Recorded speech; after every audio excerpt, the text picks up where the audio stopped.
السلام عليكم، ازيكم؟ ما تيجي تبص على العداد اللي فوق ده هتلاحظ حاجه كده. لو ركزت فيها هتلاقي العداد شغال كل حاجه وكويس في كل حاجه، والار بي ام شغال وكل حاجه، ما فيش اي مشكله في اي حته. بس هتلاحظ كده ان عداد السرعه، يعني العداد اللي هو اللي بيحسب لك الموتوسيكل ماشي كام كيلومتر في الساعه، ما بيعدش، واقف صفار كأن الموتوسيكل واقف. يعني هو العداد كده سليم. المشكله دي لما تحصل معاكم يا رجاله تفهمها على طول.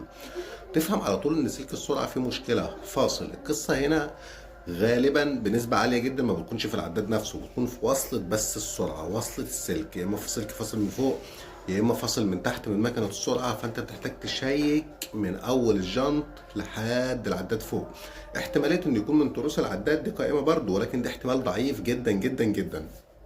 في الغالب يا رجالة بتكون من وصلة العداد، من سلك العداد في السرعه. عشان بس المشكله دي لما تحصل معاك ما تحلش العداد ولا ترتبك ولا اي حاجه، شيك بس على وصله السرعه في العداد.